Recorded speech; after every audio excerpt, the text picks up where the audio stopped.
बिस्मिल्लाहिर्रहमानिर्रहीम। Okay, thank you for joining again. अच्छा, ये देखें, we will continue our discussion on the improvement of literature review, how to improve literature review. So this is the topic which we discussed in the last session: impact of computerized accounting on the performance small and the medium sized business in Pakistan. So you can organize your literature. हम summing up our discussion from the previous session in continuation.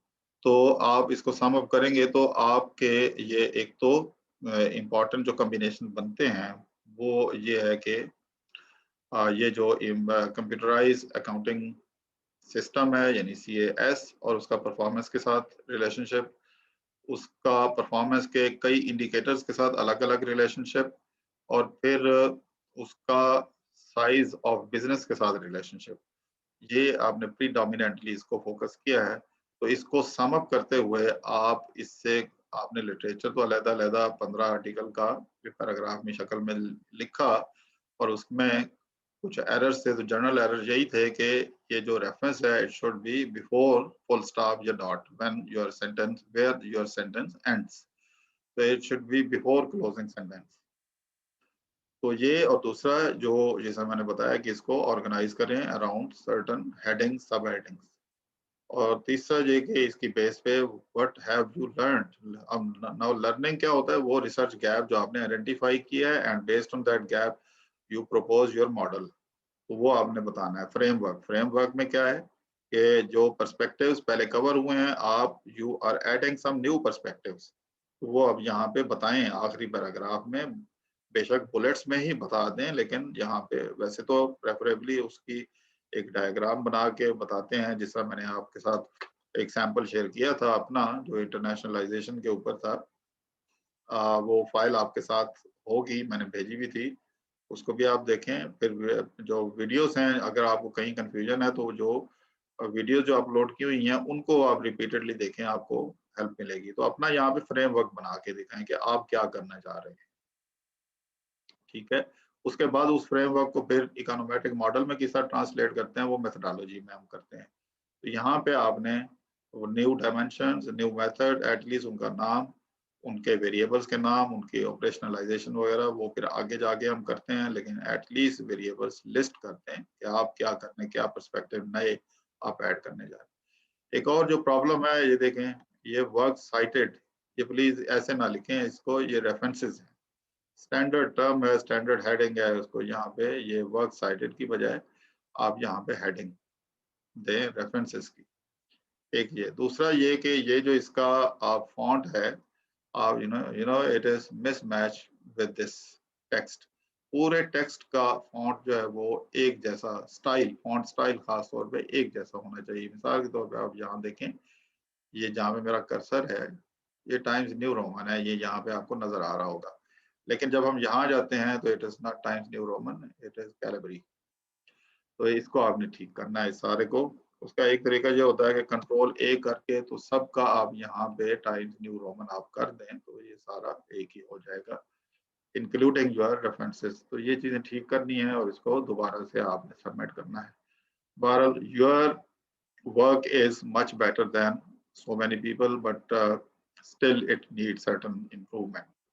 आगे चलते हैं, एक और topic जो हमने choose किया था उसको डिस्कस करते हैं। ये हमारा नया टॉपिक था जो one of the students, after having attended the lecture session और फिर YouTube वीडियो देखने के बाद आपने ये एक असाइनमेंट की, तो again again the same guideline. Number 1, आपने एक इंट्रोडक्टरी पैराग्राफ लिखना है which is just like certain specification, explanation, what is inside the house, the building where you are entering, and the building is actually all this document related to literature review। उसका आप brief बताएं कि आप literature review ये किस चीज के बारे में कर रहे हैं, क्यों कर रहे हैं, मकसद क्या है, और कैसे आपने इसको ऑर्गेनाइज किया है, बिल्कुल ऐसे जैसे मैंने पिछले बताया। वेयर एज आप डायरेक्टली यहाँ से स्टार्ट कर रहे हैं, चलें आपका अपना स्टाइल है, but you need to improve it. अच्छा, अब ये शुरू में है, आप देखें ना, ये सेंटेंस शुरू में है। आपने इंफॉर्मेशन सही दी है, because when there are more than 2 writer तो you use the word ETAL et al, और उसके बाद फिर आप ईयर ऑफ पब्लिकेशन उसका लिखते हैं, तो इसको ठीक करने की जरूरत है। आप देखें ये साइटेशन सही की हुई है, इसलिए आप देखें एडिट साइटेशन के ऑप्शन यहाँ पे मैंने राइट क्लिक किया तो ये खुल गए। अब इसको कैसे होना चाहिए, आप देखें एग्जिस्टिंग क्या है, एग्जिस्टिंग ये है कि ये विद इन पैरेंथेसिस है, whereas it is in the beginning of in the start of the sentence or the paragraph। तो इसको ठीक कैसे करना है, इसको आपने, ये डिफॉल्ट फॉर्मेट है, तो आई थिंक इसको यहाँ से डिफॉल्ट हो जाना चाहिए कि नहीं, नहीं इसने नहीं किया, डिफॉल्ट की बजाय सॉरी इसको यहाँ से ये होना चाहिए, डिस्प्ले एज ऑथर। आप देखें ये मैंने ये किया तो ऑटोमेटिकली, आपने मैनुअली कुछ भी नहीं करना। Please when you are using EndNote software for the purpose of referencing, you don't need to do anything manually या उसको आप करें खामखा, आप सिस्टम से ही करें। तो आपने देखा ये automatically, since it is in the beginning, in the start of the paragraph, in the start of the sentence, तो ये आपके वो लोग हैं, इन्होंने क्या कहा है, दे present.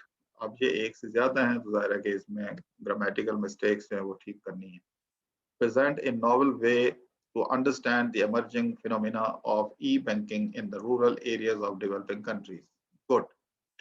Generally, model reveals that internet banking वगैरह ये जो है is welcomed in the rural area. The regulators need to put emphasis on the decisive aspects that can uplift e-banking to the desired level.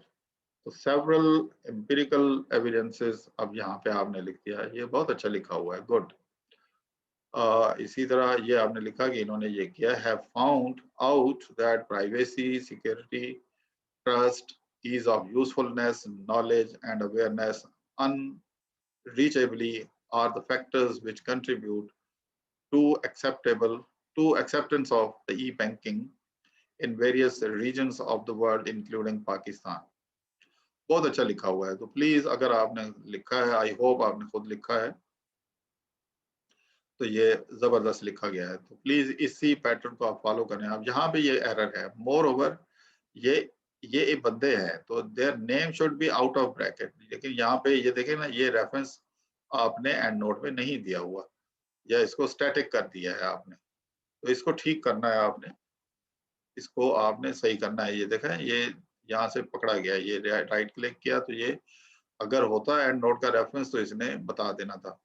तो point ये है कि इनको ये बाहर होना चाहिए, ये मोर ओवर दिस, इसको यहाँ पे ये ब्रैकेट क्लोज। इन्होंने ये 2014 में क्या क्या किया, थ्योराइज,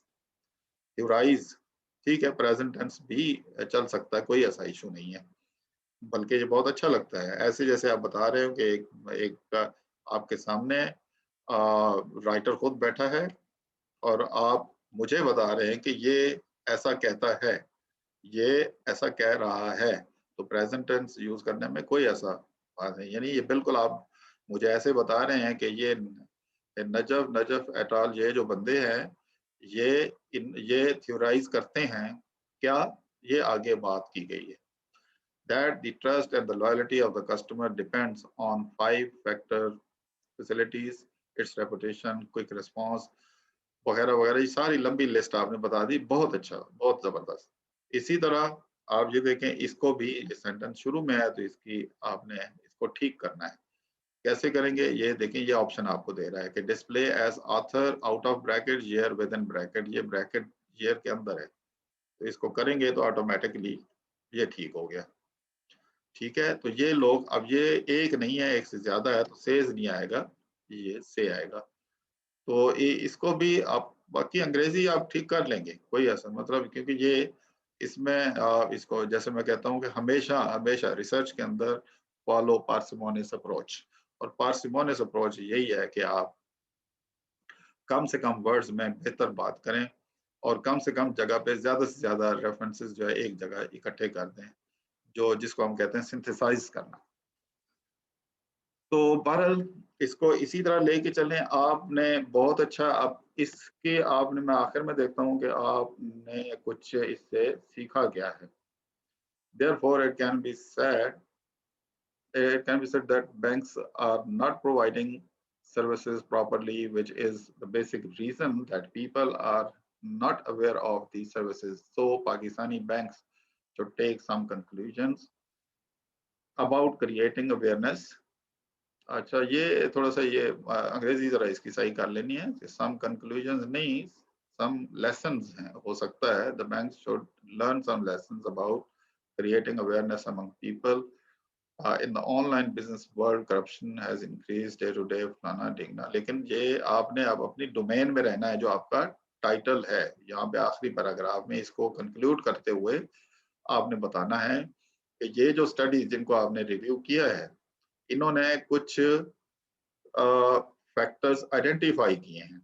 जैसे ये आपने हर जगह ये लिस्ट किए हुए हैं, ये फैक्टर्स जो हैं ये आपने आइडेंटिफाई किए हुए हैं. तो आपने अब इनको एक जगह, इसका तरीका ये होता है कि आप एक एम्प्टी फाइल जो है, एक न्यू वर्ड फाइल जो है वो खोल लें, और जो वेरिएबल्स हैं, जो बातें हैं, जो डायमेंशन जहाँ कवर हो रही हैं, उनको कॉपी करके वहाँ पेस्ट कर दें.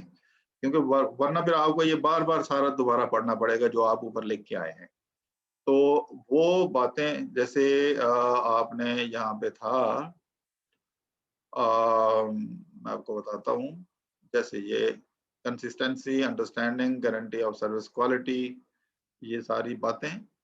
और फिर ऊपर भी कहीं आपने यहाँ भी था, ये trust, ease of usefulness, knowledge, awareness, ये अनरीचेबिलिटी, ये सारे डायमेंशंस हैं, ये फैक्टर्स हैं जिसको मैं बार बार कहता हूँ ना कि जब आप अपना थ्योरेटिकल फ्रेमवर्क बनाएंगे तो ये फ्रेमवर्क का हिस्सा होती हैं ये डायमेंशंस जो हैं. तो इनको आप यहाँ से कॉपी करके एक नई फाइल में वहां पे आप रख दें, और फिर जब आपको ये कंक्लूड करना पड़ेगा तो वो वर्ड्स, वो डायमेंशंस आपको हेल्प करेंगे. यहाँ आप आखिरी पैराग्राफ में आप लिखें यहाँ पे कि previous studies have covered these dimensions. किस बारे में ये डायमेंशंस हैं? आपका जो टाइटल है क्या, ई बैंकिंग के बारे में. ई बैंकिंग की ये डायमेंशन और अवेयरनेस की ये डायमेंशन प्रीवियस स्टडीज ने कवर की हैं. पाकिस्तान में इनमें से ये है और ये नहीं हुई. कैसे आपको पता चला? क्योंकि आपने लिटरेचर रिव्यू कर लिया, आपको पता चल गया कि पाकिस्तान से रिलेटेड स्टडीज हैं, उनमें क्या हुआ है क्या नहीं हुआ. अच्छा, एक तो ये, अगर कुछ चीजें पाकिस्तान से नहीं हुई तो आप कह दें कि मैं पाकिस्तान में इस स्टडीज में ये करने जा रहा हूँ या ये करने जा रही हूँ. ठीक है. ये करने के बाद फिर ये कंक्लूडिंग पैराग्राफ में तो फिर आप बताएं कि एडिशनली ये डायमेंशंस मैं ऐड करूंगा. फिर इसके अलावा प्रीवियस स्टडीज ने ये मेथड किया है तो मैं ये मेथड इसमें करूंगा या करूंगी, जो भी आप. तो ये करने के बाद फिर आप अपना एक डायग्राम्स वगैरह बना के, जिस तरह मैंने वो फ्रेमवर्क आपको बनाया हुआ है, डिफरेंट जो हम बॉक्स के अंदर वेरिएबल लिखते हैं, एरो के साथ शो करते हैं कि this leads to this, this leads to this, वो सारा कुछ जो है वो आप यहाँ पे दिखा सकते हैं. और इसके लिए आप प्रीवियस लेक्चर्स को रेफर मैं आपको करूंगा, जो वीडियोस हैं इससे रेलेवेंट, उनको आप दोबारा देख लें तो आपको हेल्प वहां से भी मिल जाएगी. लेकिन मेरा ख्याल है कि ये एक अच्छा काम है, और जो इसलिए मुझे समझाने में भी आपको ज्यादा देर नहीं लगी. फिर आगे ये रेफरेंसेस, लेकिन हेडिंग में ये डॉट बिल्कुल नहीं होना चाहिए. इसको आप राइट अलाइन करें, लेफ्ट अलाइन करें, या राइट तो नहीं होगा, लेफ्ट या सेंटर होता है. तो बाकी ये जो आप देख रहे हैं कि ये font again is not similar, ये कैलबरी फॉन्ट है, और ये हेडिंग जो है ये टाइम्स न्यू रोमन है, और ऊपर भी ये टाइम्स न्यू रोमन. तो इसको आपने ठीक करना है. वैसे तो ये वहाँ वंस फॉर ऑल भी आप कर सकते हैं जब आप रेफरेंस इंसर्ट कर रहे हो, लेकिन अगर नहीं भी हुआ तो कौन सा कोई, it's not a big deal. Just select control ए और यहाँ से इसको टाइम्स न्यू रोमन पे आप कर दें तो ये हो जाएगा. ठीक है. और वरना मैंने आपको शॉर्टकट भी बताया हुआ है. मेरे ख्याल में शॉर्टकट जो A to Z आपको सिखाया था उसकी भी एक शॉर्ट वीडियो बना के मैं अपलोड कर लूंगा उसको भी. इसके अलावा जो मैथमेटिकल इक्वेशन राइटिंग या मैथमेटिकल सिंबल राइटिंग, वो भी मैंने सिखाया हुआ है, उसकी भी वीडियोस वहाँ पड़ी हैं. Not part of the research method, एक सेपरेट फोल्डर के अंदर जो how to write mathematical equations वगैरह, उसमें मैंने तरीका सिखाया हुआ है। तो इफ यू आर स्टडिंग और you are finding any mathematical equation, so you can easily write in Word. So with these words, thank you very much. We stop here. We stop our recording. So see you next time, inshallah. तो अब भी के लिए आप करेंगे क्या? अब इसको आप रिफाइन करेंगे और रीसबमिट करेंगे. All of the students who have already submitted. So please follow the guidelines which I have given in today's discussion. As an example, we picked up two um, assignments, these assignments of two students जिनको हमने discuss किया, और मैंने एक आपको एक best review article भी दिखाया, वो और एक बेहतरीन जर्नल में जो आर्टिकल पब्लिश है, किस तरीके से उन्होंने ऑर्गेनाइज करते हैं, इनको सामने रखना है. तो थैंक यू वेरी मच.